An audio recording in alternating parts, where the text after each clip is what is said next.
มาส่งค่ะพี่น้องสาวเขาเมืองสลายสุดใจเมื่อในวันที่25 เดือนธันวาคมปีกระเล็ด2 แห่งปลาย20ค่ะปีแล้วค่ะ2 แห่ง1 ปาก14นี่เมื่อในวันพุธเนี่ยเนาะเอาค่ะเพื่อนในก็มาพบมังยากันดังข่าวใจหนุ่มทางปอกเนื้อเนี่ยเนาะในขยาม6 โมงปลายเนี่ยนะเมืองตึกไทยมาอุบมาหลัดลองการบ้านการเมืองการแทงนะเนาะเอาค่ะข่าวนักสดเนี่ยเนาะข่าวข้อที่1ก็ซึกมันแห้งซึก3 ตับกองเนี่ยเนาะขึ้นปุตเยตับซึกสึงใจRCSSตีเสเวงเมืองต้นนะเนาะเอาค่ะมาอ่านข่าวกับจำกันนะเนาะซึกมัน3 ตับกองขึ้นที่ตับซึกสึงใจRCSS SSA ตีเมืองต้นเนี่ยเนาะเมื่อในวันที่25 เดือนธันวาคม2 แห่งปลาย20ค่ะซึกมัน3 ตับกองคมแห้งซึกกันเซลูกวานเมืองเอกภายแข่เนาะเซเวงเมืองต้นกว่าปึดนะซึกขึ้นปึดยืทับซึกสึงใต้RCSSอันมีตีกองโหนนำเนาะวานเมืองเอกในยาวเกี่ยวเลยลองในเสียมือยามกลางเหนือ8 โมง3 นิดนั่นซึกมันตับคาลายา51 เก่าคมแห้งซึกจำ40ก่อกว่าเตะเปิดนาซึกปึดยืทับซึกสึงใต้RCSSอันตั้งแหล่2 ฝ่ายสังได้เป็นปางตึกกันตีกองโหนนำเสียงจานวันออกเวงเมืองตนเข้าตั้งหึงจำ30 มินิในยาวจ้อมหนังเนื้อเขาตกลง NCA เนื้อเขาตกลงในความหมาย NCA มีไว้ว่าสังว่าป้ากองกลางเสียเขาเนื้อนาตีอันภายหนึ่งคุ้มกำไว้ในจึงให้กับศึกหาอะไรกูป้ายป่องแรงกันแล่เอาคอไล่ใจกันยาวกว่ามาในเซตาเกี่ยวเลยลองซึกมันข่าวนาตีอันตับซึกสึงใจRCSS SSA คุ้มกำใบในภายซึกมันมีลองป่องแรงถึงภูมิพลพรลุ่มกับสารRCSS และเจ้าหน้าที่ฝ่ายRCSS สังเสตั้งใจเข้าปุดยื้อตับซึกสึงใจRCSSก้อยไหนยาวน้องตีเป็นปังตึกกันนั่นได้หันซึกมันหมัดเจ็บอยู่กำพองก้อยกาหัวยอยลองหมัดเจ็บโลตายแต่อำไปไล่หัวจ้ำสังเมื่อเดียวก็2 ฝ่ายตึกมีลองแข็งการซึกต่อกันไว้ในยาวซึกมันจับคาลายา255คาลายา277ข้ามายา519เนี่ยเงาตับปักไว้ตีเมืองตนเสียอยู่ภายใต้คุ้มกำแผนการยันซึกจักกะข้ามา14เงางุ้นเติงซึก3 เสียงตาข้าเวงเก่งตุงจึงได้ปลดออกคงไหนยาวเมื่อวันที่27 เดือนธันวาคม2 แห่งปลาย20ถึงเดือนธันวาคม2 แห่งปลาย20ปนมานั่นก่อซึกมันขึ้นปุติตับซึกจึงได้RCSS SSA อันต้งหนึ่งอยู่สวายเนื้อจึงได้ปัจจานในเจเวงเมืองกึ่งเมืองหนองเกซีไหนเยอะเนี่ยเนาะในก่อข้าวขาบะหมี่ก้นเมืองมาอยู่ในเมืองถึงใต้มาอยู่ในเมืองถึงไทยก็เลยหันมาซึกมันเขาเนี่ยเนาะเปิดปางซึกเปิดนาซึกเนี่ยนะขึ้นรถตับซึกถึงใต้RCSS SSAอำเภอดำไว้เนี่ยเนาะเมื่อวันที่27 28 29ถึงวันที่1เนี่ยเนาะอันนั้นก็ซึกมันเขาเลยเปิดปางซึกติดต่อจูตับซึกจึงได้RCSSตีเจเวงเมืองกึ่งเนี่ยเนาะซึกมันเขาขึ้นตึกตี100 ตอนตีอยู่ตีกินตีนอนเนี่ยเนาะตับซึกจึงได้RCSSเนี่ยก็ป้อไล่เวออกปันซึกมันเขาเนี่ยเนาะพอยามมาแล้วเนี่ยซึกมันเขาก็ขึ้นก็อยู่ว่ายาวตี100 ตอนตีอันเป็นตีนอนตีกินตับซึกซึ่งแต้วค่ะมาปียาวข้าวหึงเนี่ยเนาะซึกมันเขาก็คืนกว่าอยู่ไหวตีนั่นเจ้าเขข่าดีงามยาวเนี่ยเนาะถึงมาวันเมื่อไหร่เนี่ยเนาะวันที่25 เดือนธันวาคม2 แห่งปลาย20ซึกมันแห้งซึก3 ตับกองเสร็จแล้วขึ้นหลอดตึกตับซึกซึ่งใต้RCSSตีเซเวงเมืองตนทางเนี่ยเนาะอันนี้ก็ติดแล้วว่าซึ่งมันเขาเนี่ยเนาะป้นแป้น NCA และป้นแป้นส่วนไรส่วนเป็นเนี่ยเนาะ พอมีคนเมืองในเมืองสันดอยจึงแต้วค่ะมาก็ปียาวเข้าถึงเตะๆเนี่ยเนาะเข้าตัง72 ปี73 ปีเนี่ยเดือนพี่น้องแต้วค่ะไล่ตุกข่าอยากผุดกินใจไล่ขามตามไล่ขี่เน็กเต็งเนาะไล่อยู่เตออาณาเอาจากของเจ้าซึกมารเขามาปียาวเข้าถึงเตะๆเนี่ยถึงมาวันเมื่อไหร่เขาค่ะพอมีคนเมืองพี่น้องเจ้าก็เมืองสันดอยจึงแต้วค่ะอำไบอยู่ไว้เมืองจึงใต้อำไบอยู่เมืองจึงไทยอำมาอยู่ไว้เมืองไหลเนี่ยเฮาคาลูกไลออนกันป้องใจข้างฝังมันเสียแลเนี่ยเฮาคาหลมาออนกันลูกขึ้นต่อสู้เนี่ยเนาะกูลองกูไปกูไล่นี่ค่ะเฮาคาจองเตเป้ผู้เขียนได้แหละจองเตตึกดึกผู้เขียนให้ออกกว่าในเมืองสันดอยจึงแต้วค่ะไล่ไว้เนี่ยนะเฮาคาลูกไล่พร้อมกันฮะ1พร้อมกันเนี่ยเนาะ2โหลมอหักกันป้าทางหะ3โหลมอปันแห้งกันฮะ4เฮาคาโหลเลยเป็นอันหนึ่งอันเดียวกันเฮาคาอย่าไปว่าในได้ปอดจานอันในปอดห้องอันในปอดกลางเนี่ยเนาะเพราะได้ว่าเรื่องไหนแต่ก็เป้ผู้เขียนได้ใส่ปอฮะเฮาคากลุ่มมาจากไปกันมาในได้ปอดจานปอดกลางปอดห้องให้ไหนเนาะมันตับซึกเฮาคาก็เหมือนกันเนี่ยเนาะมันตับซึกในตับซึกจึงใจเสียแอดโคไลอันนี้ถ้าเป็นLFP โคเขียวหวานไฮอันนี้ก็เป็น MNTA เมืองลาเป็นว่าจังไหนฮะจุ่มเก่าจุ่มมืออยู่เก่าอยู่มือเนี่ยเนาะมันเนาะค่ะหันอยู่กูวันไหนเนี่ยเนาะเพราะเป็นจังไหนกว่าแทงปียาวข้าวหึงเนี่ยนะเฮาค่ะก็เตรียมจ้างขึ้นได้มาอย่างเนี่ยเนาะเมืองสันดอยจึงแต้วค่ะเมืองไตรอดแล้วก้อนขอเนี่ยเนาะเมืองไตเตียนกัดเตียนเนี่ยเนาะมีผู้เขียนมาย่ามาเกาเมื่อนั่งปานก่อนเมื่อก่อนป้นมาเนี่ยเนาะปานปูมันนายาเฮาคันนั่นนะเฮาขามีบ้านมีเมืองเนี่ยเนาะมีเสาผ้าเนี่ยเนาะไรอุปเปิงบ้านเมืองก้อยทางขอไรตกอยู่แต่อ้อจ่าของพายผู้ร้ายเนาะมันนั่งมันเหมือนไหนเนี่ยเนาะมันนั่งมันเหมือนไหนพี่น้องแต้วค่ะมีไรส่วนไรส่วนเปลี่ยนทางเขาแลมีส่วนแป๊บทางเขาสังเนี่ยเขาคาอยู่แต่อ้อจ่าของซึกมารเขามาก่อปียาวข้าวหึงเตะเนี่ยเนาะข้าวตัง72 ปี73 ปีเมืองยาวเนี่ยนะเขาคาโหลไรป่องใจ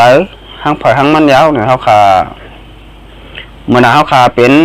ลูกเล่งลูกจางบนก้อยเนี่ยเนาะบนเมื่อไหนเนี่ยเนาะใส่เปรียบเทียบกันก่อนเนี่ยเนาะเขาคาบ้านเมืองเขาค่ะมีตั้งตีเตะขึ้นใหญ่มาสูงไรเนี่ยแล้วก็เหมือนเขาค่ะเฮ็ดลูกเล่นลูกจางปนเสร็จแล้วกินรายวันกว่าเป็นวันก้อยเนี่ยเขาค่ะอะไรเป็นเสาเขาค่ะอะไรเป็นคนอุปเปิงห้างก้อยห้างขอเนี่ยเขาค่ะมีส่วนใดส่วนเป็นสังนะเขาค่ะก็เหมือนตั้งเป็นลูกเล่นลูกจางปนก้อยเนี่ยเขาค่ะเตรียมมีตั้งขึ้นใหญ่มาสูงแล้วมีตั้งหมักมีขึ้นเปิ้นได้เนี่ยเนาะค่ะดูแลป้องใจกันกูคนสามารถค่ะป้องใจเนี่ยเนาะค่ะอันนั้นมาเห็นหูการบ้านการเมืองการซึกกันนำฮะพี่น้องแต้วค่ะนำก็หนึ่งดีเนี่ยเนาะมันหนังว่ามีคนหูการบ้านการเมืองมีคนสนใจการบ้านการเมืองเนี่ยเนาะค่ะก็ตีแล้วเป็นรองลีเต้ๆฮะสองค่ะอ่อนกันมาเห็นหกการบ้านการเมืองอ่อนกันมาสนใจการบ้านการเมืองกันน้ำเนี่ยนะครับค่ะก็เตว่าเลยว่าเป็นรองหลีต่อตาพี่น้องเจ้าก็มึงสันดาจึงแต้วค่ะเต้เนี่ยเนาะสองห้าค่ะป่องใจเนี่ยเนาะสองห้าป่องใจเสร็จแล้วบ่นว่าเป็นนาตีจุ่มนั่นจุ่มไหนเป็นนาตีก้อนนั้นก้อนไหนอยู่เต๊กๆเนี่ยเขาค่ะเตะหยาบเจ้าค่ะสองห้าบนจังไหนเนี่ยเนาะ1ก้อหู1อัน1ก้อหัน1แมวตีหู1น้องหู2เนี่ยเนาะเฮาค่ะแต่เตมาตึกดึกผู้เขียนเฮาค่ะให้ออกกว่าน้ำเมืองสันดาจึงใกล้ไรเนี่ยเฮาค่ะเตไรจอยกันฮะกูหมู่กูจุ่มโหลไรมัดจอยกันบนกูไล่กูไปเตเป็นได้จังไหนฮะเพราะเตมาเปิดตับซึกกันเดี๋ยวก้อยอันไหนก็เปลี่ยนได้ฮะเตมาเปิดพอมีคนเมืองอันเดียวก้อยก่อนเป็นนะฮะเดี๋ยวมาเปิดปาฏิการเมือง ก้อยก็เป็นนะฮะก็นั้นได้เฮาค่ะโดอะไรมาจอยกันนะมันเปิ้นห้องว่า3ขาเก่งยันมันนะเนาะ1ตับซึกเนาะ2ปฏิการเมือง3บ่มีคนเมืองเนาะสาขาเปลี่ยนมาจังนะฮะ3ขาเก่งยันมันมันเตลีเต้ๆฮะพี่น้องแต้วค่ะอันนี้ก็พี่น้องแต้วค่ะกูก้นนี่ก็เตะเปิ้มุงมองอยู่นะครับหันทับเสื้อขาหอมเป็นอันนึงอย่างเดียวกันเนาะห้องที่2ปฏิการเมืองค่ะหอมเป็นปฏิการเมืองอันเดียวกันเนาะห้องที่3พวกมีคนเมืองเขาค่ะป้องแปลการบันการเมืองเสียอะไรมาหอมเป็นอันนึงอันเดียวกันแทงเหมือนกันนะฮะเนาะเอาค่ะข้อที่2นี่ก็เกี่ยวกับเลยลองยอกากเคฮะพี่น้องแต้วค่ะยอกากเคอันพี่น้องไทยอะไรพี่น้องทั่วโลกเขาห้องว่าไวรัสโคโรนาโควิด2019วันนั้นห้องยามเมื่อเลี้ยวแต่ละอันว่ามีไว้กูวานยาวกว่ากูเมืองเหมือนกันฮะเมื่อก่อนป้อนมาเมืองโฮมตัวเมืองมันเนี่ยก็อำไปมีวันเหมือนในก็เลยยินข่าวมาว่าเมืองโฮมตัวเมืองมันก็มียาว2เกาะนะเนาะมาได้เป็นเมืองลาวในก็มีไว้2เกาะเหมือนกันฮะเพราะคำว่าตัวในเมืองถึงไทยเนี่ยเนาะมันเหมือนในก็นั้นจับติดยอกะตั้งเป็นโควิดเนี่ยเนาะก็นำมาเต้ๆฮะเหมือนในก็เมื่อว่ามีอยู่800ปลายเนี่ยเนาะเหมือนในก็มีเพิ่มมาแทง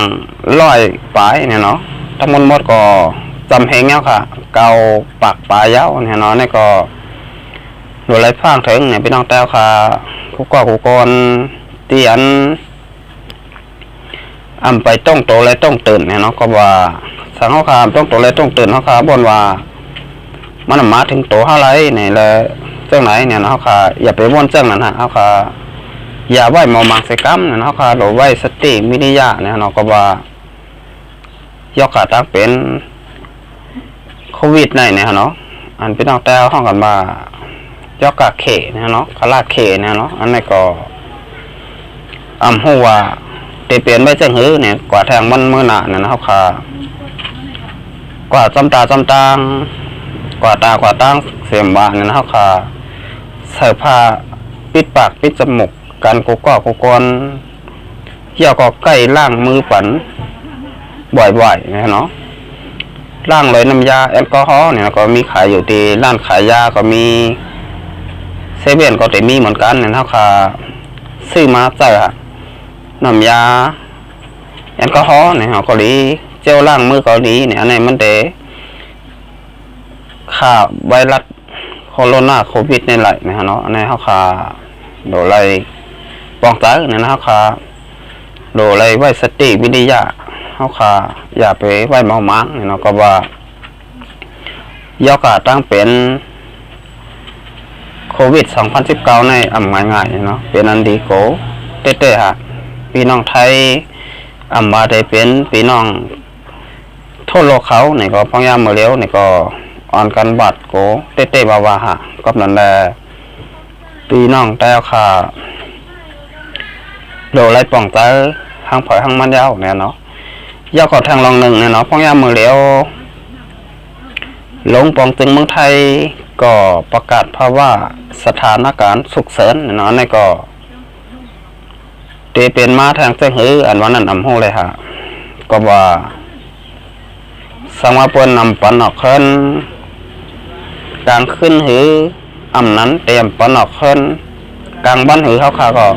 ไปหู้ค่ะก็ว่าล้ำคาไหลเนี่ยเนาะว่าลองตังเตเปลี่ยนมาทางเจ้าหือเนี่ยเนาะก็ให้ดีแต่ก็เป็นน้องแต้วค่ะว่าอยู่ไว้ตีแล้วในเมืองสิงห์ไทยก็อ่อนกันซื้อข้าวสารน้ำหมี่น้ำมันมาจะเป็นไข่ปลากระป๋องมาเจ้าไหนเนี่ยเนาะของกินของย่ำตั้งนำเสร็จแล้วเอามาตุ้นไว้นำฮะนึ่งน้ำก็ดึงดีเนี่ยเนาะก็ว่าบ้านเมืองน่ะจะเป็นมาเจ้งเฮอันว่านั้นลำเลยฮะแต่ละอันว่าพ้องย่ำมาเลี้ยวเนี่ยเนาะมาจะเป็นไข่เจ้าไหนก็เปิดขึ้นราคามันแทงยาวนะเนาะก็ว่าไข่ก็ไข่เป้งปอเนี่ยเนาะก็ว่า เปิ้นซื้อกันมาเก็บไว้ติ๊กๆเนี่ยเนาะก็เป็นจังนั้นได้เฮาค่ะซื้อไว้นี่ก็พิธามาได้เป็นไข่มาได้เป็นน้ำมันมาได้เป็นข้าวสารกูเจอกับแมวเนี่ยนะเฮาค่ะซื้อมาไว้นะเฮินในเยาค่ะนี่ก็เจเลยว่าเป็นร่องหลีตอนตาพี่น้องแต่เฮาค่ะกูกวนเต้ๆเนี่ยเนาะเฮาค่ะอย่าไว้มังๆค่ะเฮาค่ะตาคำคนไหนนี่ก็รายการปกได้ตื่นก็แต่ย้อนผาดยานพี่น้องแต่ค่ะกว่าก่อนเนาะต้องใครมาคบมางากันทางบ้านนาค่ะมาสงค่ะ